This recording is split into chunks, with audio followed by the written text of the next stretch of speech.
सर्वप्रथम सर्व पत्रकार बंधूंना नमस्कार. यायला उशीर कारण 4 दिवसापूर्वी आम्ही घरातनं बाहेर पडलोय. बोलतोय की मराठी सिनेमाने साऊथ इंडस्ट्रीशी बरोबरी केली पाहिजे आणि बॉलिवूडशी बरोबरी केली पाहिजे, असं आपल्या एक चर्चा असतात बघा नेहमीच.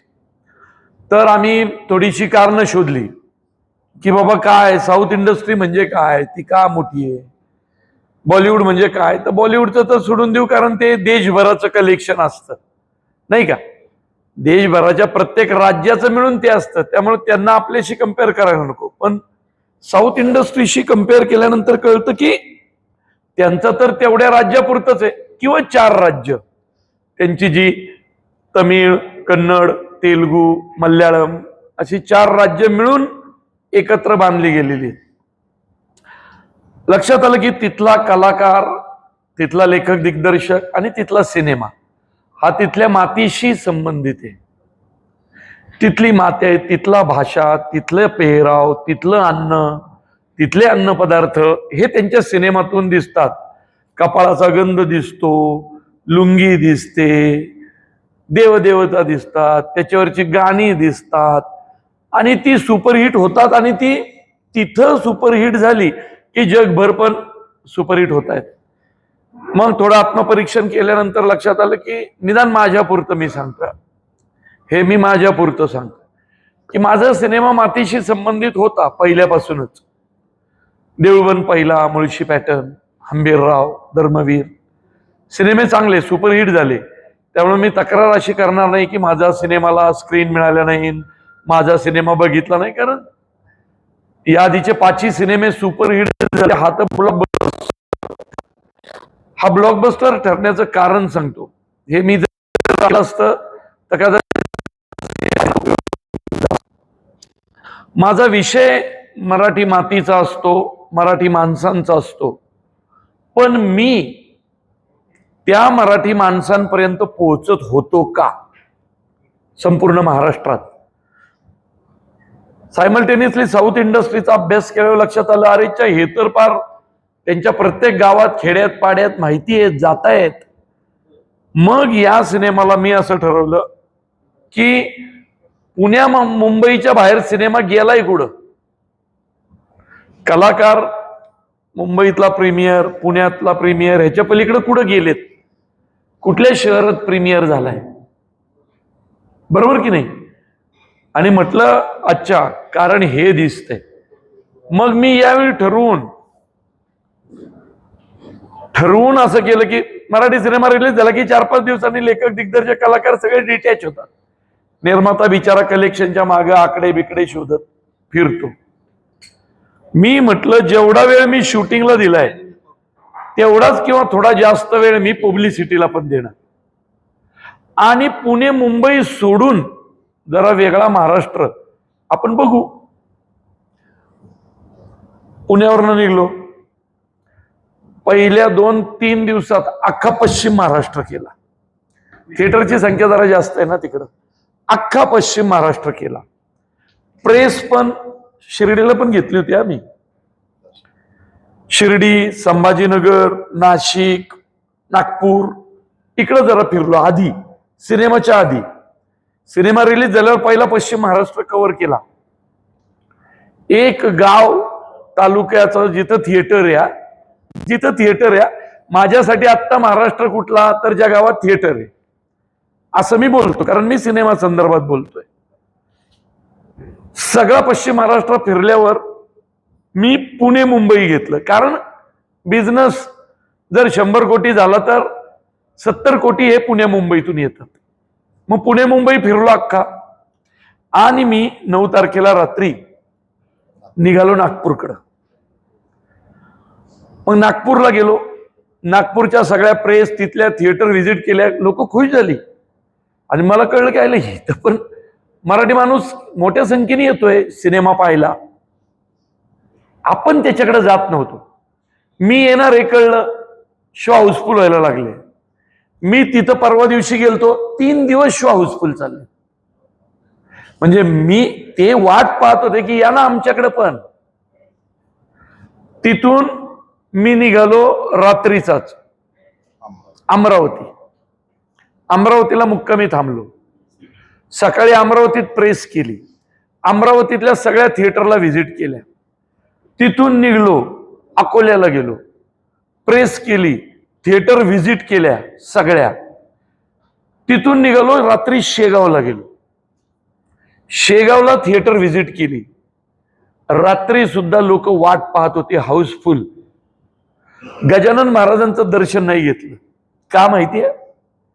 एवढा स्वामी भक्त, गजानन महाराज भक्त, यांना म्हटलं आत्ता आपण आपल्या सिनेमासाठी फिरतोय, सिनेमाच्या कामासाठी आलोय, म्हणून येता येता दर्शन घ्या असं व्हायला नको. गजानन महाराजांचं दर्शन घ्यायला सेपरेट जाऊ. आत्ता म्हटलं माझ्यासाठी मंदिर हे थिएटर आहे आणि माझ्यासाठी देव त्या थिएटरमध्ये पाहायला येणारा प्रेक्षक. म्हणजे इथं थिएटर आहे आणि इथं मंदिर आहे. मी यांना म्हटलं नको.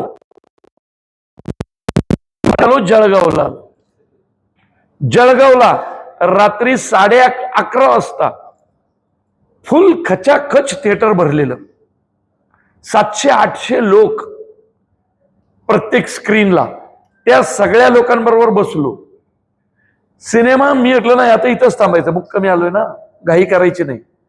700-800 लोक आलेत ना, आपण येणार म्हणून सिनेमा पाहिला. मी 800 लोकांबरोबर फोटो काढले, सगळ्या कुटुंबांबरोबर फोटो काढले थांबून. लोक खुश.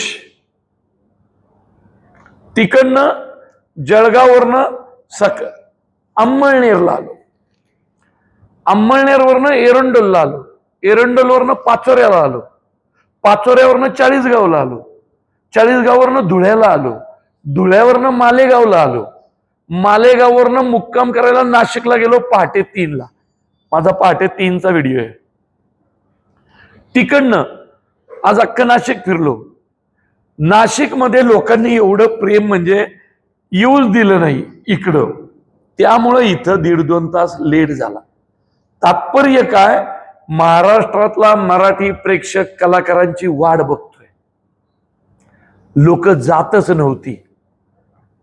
सिनेमा ब्लॉकबस्टर होण्यात आता बघा ना, 4 दिवस झालं कलेक्शन नागपूर, अमरावती, अंमळनेर इकडनं जास्त यायला लागली आता. म्हणजे लोक वाट पाहत होती. पुणे मुंबई तर देतच. आणि हे ठरवल्यानंतर म्हणजे करोडो रुपयाची गाडी आहे निर्मात्यांची. 100 कोटीच्या 80 कोटीला आलाय सिनेमा. आज 4 दिवस फक्त वडापाव आणि सामोसे खातोय. का तर तेवढीच गोष्ट गाडीत घेता येते.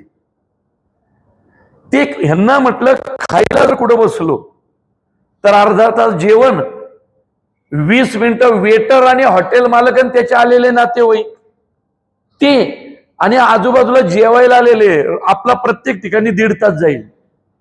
फोटो आणि हे सगळ्यात गाडीतनं उतरायचंच नाही, जेवायचंच नाही, जे काय खायचं ते गाडीत, आणि रात्री मुक्कामाला गेल्यावर ते हॉटेल किंवा सकाळी तिथला नाश्ता. असं करत अख्खा महाराष्ट्र आम्ही फिरलो. आनंदाची बाब आहे की निर्माता स्वतः फिरला माझ्या बरोबर. बरं आता तुम्ही म्हणाल बरोबर आहे, पैसे तर मिळणार, फिरतायत, बरं तोही हेतू नाही. कारण निर्मात्यांनी पहिल्या दिवशी डिक्लेअर केलंय, ज्यावेळी माहित नव्हतं आम्हाला चित्रपट लॉस मध्ये जाणार आहे, 1 कोटी येणार आहे का 3 कोटी येणार आहे. आता पिक्चर 80 कोटीवर आलाय आणि 100 कोटीवर आता पोहोचेल. पण निर्मात्यांनी पहिल्याच दिवशी डिक्लेअर केलं, या सिनेमातनं माझा खर्च जाऊन जो काही नफा होईल तो आत्महत्याग्रस्त शेतकऱ्यांच्या पोरापोरींच्या शिक्षणाला देऊन टाकणार. सिनेमा 100 कोटीवर जायचं कारण हे असेल, एकतर हे फिरणं, हा दृष्टिकोन, हे सगळं घडतं ना साऊथ मध्ये. तिथले नटनटे चॅरिटी करतायत. आता नटनट्यांचं मी बोलत नाही, कारण आम्हाला नटनट्यांकडे पैसेच नाही, चॅरिटी कोण करणार, आम्हाला चॅरिटीची वेळ येईल, बरोबर की नाही. पण आला ना एक निर्माता कैलास वाणी नावाचा, तो म्हटला की नाही पिक्चर शेतकऱ्यांवर केलता ना, त्यातनं जे उत्पन्न येणार आत्महत्याग्रस्त शेतकऱ्यांच्या पोरापोरींच्या शिक्षणासाठी देऊन टाकणं. हेतू कदाचित ही कारण आहेत, त्या कारणांच्या आपण जवळ जाण्याचा या निमित्तानं प्रयत्न केला. आणि या सिनेमाचं यश हे तुम्ही आम्ही सेलिब्रेट केलं पाहिजे. एक लक्षात ठेवा, 100 कोटी झाले 2 सिनेमे आहेत, बरोबर. तिसरा त्या दिशेने चाललाय आणि एक 92 कोटीवर येऊन थांबला होता बाई पण भारी देवा. आतापर्यंतच्या ऑल टाइम हिस्ट्रीमध्ये देऊळ बंद 2 आता 4थ्या नंबरवर येऊन थांबलाय.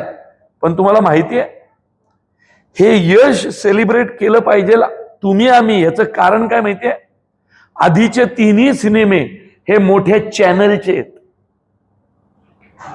आधीचे 3ही सिनेमे हे मोठमोठे चॅनलचे आहेत. त्यांच्या माग पब्लिसिटीसाठी रोज पगार येणाऱ्या मोठमोठ्या यंत्रणा आहेत. त्या चॅनलनी एक फोन केला की सगळे सेलिब्रिटी बाईट देतात, इच्छा असो नसो, आणि सगळे मिळून झटतात, कारण चॅनल काम देतं सगळ्यांना. आपल्याकडे कुणी मोठा सेलिब्रिटी नाही, चॅनल नाही, कॉर्पोरेट कंपनी नाही, पब्लिसिटीसाठी हजारो माणसं नाही, कुणीही नाहीये. एकच गोष्ट आहे, अत्यंत प्रांजळ भावना असलेला निर्माता, मातीशी नाता असणारा लेखक दिग्दर्शक, एक मोहन जोशी तब्येतीमुळे बाहेर पडू शकत नाही. त्यामुळं या सिनेमाचं यश हे आजवरचं मराठी इंडस्ट्रीतलं, हे बघा, इंडस्ट्रीतलं तर कुणी बोलत नाहीये, बोलतील का नाही मला माहित नाही, बरोबर की नाही.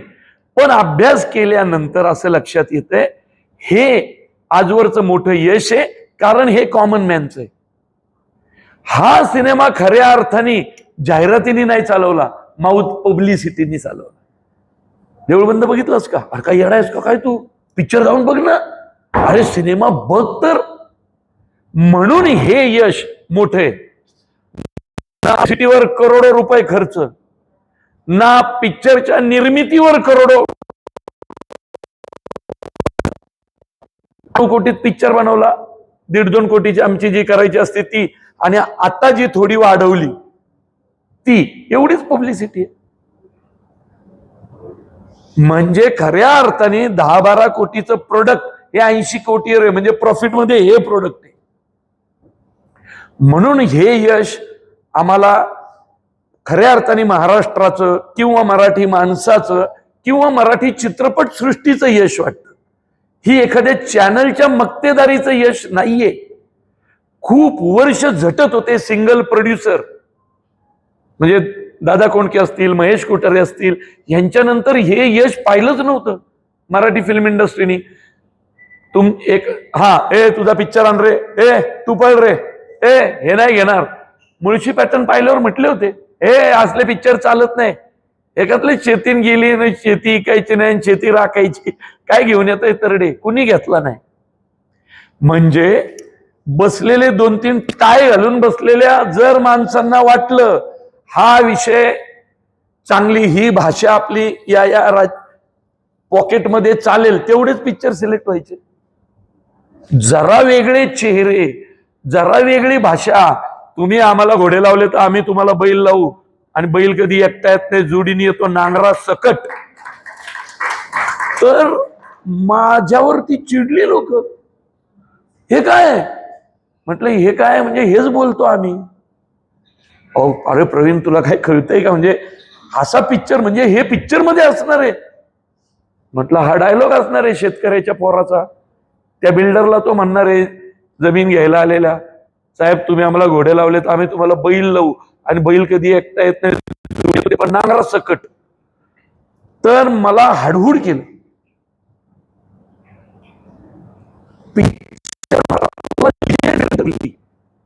मुळशी पॅटर्न, शेतकऱ्यांनी जमीन ऐकणं बंद केलं. तात्पर्य काय, मातीचा वास असणारा सिनेमा चालतोय आत्ता पण. संगी पायगुडे, स्नेहल तरडे, 75 वर्षाचे मोहन जोशी, आणि ग्रामीण भागातला विषय, चावून चौथा झालेला विषय आत्महत्या, त्याला आपण वेगळ्या स्टाईलने आणला. कमर्शियल पद्धतीने आणला. खंडेरायाचं गाणं म्हणायला मुद्दाम मी आलो, कारण खंडेरायाचं गाणं म्हणणारा किंवा सवाई सर्जाच्या नावानं चांग भलं म्हणताना सवाई सर्जा तर माहिती पाहिजे. जो हिरो नाचतोय त्याच्या चेहऱ्यावर भंडारावर शोभून तर दिसलं पाहिजे. म्हणून ते निर्णय घेऊन ते सगळे चेहरे बघा गाव खात्यातले आहेत. संभाजीनगरचे 3 नट आहेत, अहिल्यानगरचे 2 आहेत, नागपूरचे 3 आहेत. महाराष्ट्राच्या आडव्या पट्ट्यात फिरलो आणि नट काढले, रिझल्ट आला. ती पोरं आहेत बघा, ज्यांनी सिनेमा पाहिला त्यांना कळेल. जी पोरं आहेत माहिती नाही आहेत ही कोण आहेत, सापडूच शकणार नाही तुम्हाला तो चेहरा, कारण तो ग्रामीण भागात एकांकिका स्पर्धा करतात तिथून आणलेली पोरं आहेत. तात्पर्य काय तर देऊळ बंदच्या यशात या सगळ्या प्रवासाचा वेगळ्या पब्लिसिटीचा वाटा आहे, वेगळ्या दृष्टिकोनाचा वाटा आहे. म्हणून कदाचित विदाऊट कुठला चॅनल किंवा कॉर्पोरेट कंपनी किंवा करोड रुपयांच्या जाहिरातीच्या शिवाय सिनेमा एवढा घरात पोहोचला. या सिनेमाचे ब्रँड अँबॅसिडर आम्ही नाही, मोठा सेलिब्रिटी चेहरा नाही, मी स्वतःला सेलिब्रिटी समजत नाही. या सिनेमाचे ब्रँड अँबॅसिडर ठरले. एकदा सिनेमा पाहिला की त्या माणसाने 10 जणांना बळजबरीने बघायला लावला, त्या 10 जणांनी अजून 100 जणांना लावला. त्यामुळे या सिनेमाचे जे ब्रँड अँबॅसिडर आहेत किंवा हिरो आहेत हा मराठी प्रेक्षक आहे. धन्यवाद.